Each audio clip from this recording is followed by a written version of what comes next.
This video is being made specifically for 8N truck on Red Square, but I figured a few more of you would get a kick out of this. Maybe Nathan over in Western Canada. This is a really rudimentary pole trailer that I threw together, I don't even know, 10 years ago. And even at that, it was old PT from a deck that I used to have and a cowl pile that I picked up.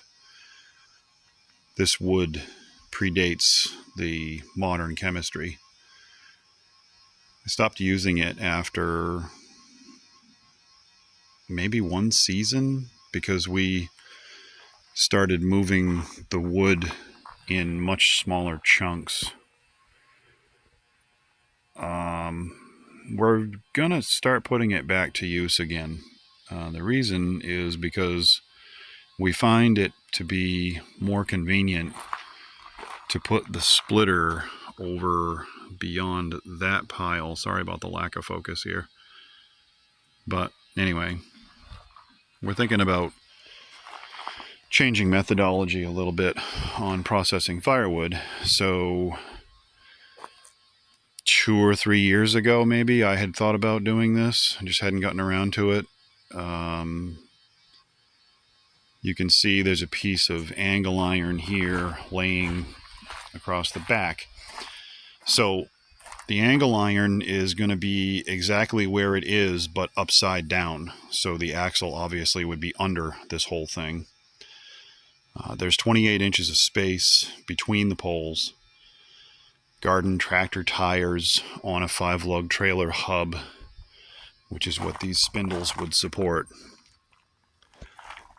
I would end up with a 23 or less diameter tire, so there's plenty of room. Obviously, I would have to shorten up that piece of wood a little because it'll get in the way of the tire, but I think I might actually just take that off because it's kind of gross, and I do have some spares. So the total width of the inside of the trailer is 24 inches.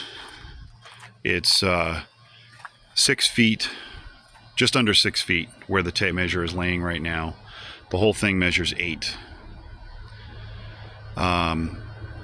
I don't know the capacity. This sucker's rugged. I've had well over 1,000 pounds on it.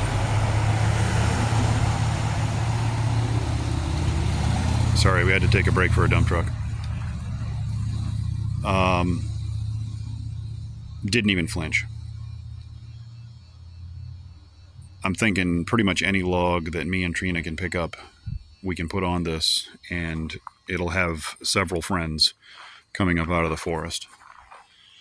2,000 pound capacity spindles, and that's at least twice what I need because a lot of the weight will be out here on the front. Which leads me to this interesting little contraption. This is a super heavy duty version of a 360-degree universal hitch that I actually found on a website about bicycles. This point spins. I can't do it now because it's resting on it. This point spins all the way around. This point also spins all the way around. And so what you do is, I guess I can move it. You can see that that has a total range of motion. You put this flat down on a hitch tab like you would put a 2-inch trailer ball on, just with no ball, and then you run another one of these pins through it. So that gives you your pivot rotation like a standard trailer this way. It also gives it up and down this way, and with our hilly terrain, that's extremely important. And then I have rolled a trailer once or twice. It's pretty rough out here. So I wanted something that would spin, and that way the motion of the tractor and its axles is not tied directly to the motion of the trailer and its axle. It worked good, I got to admit.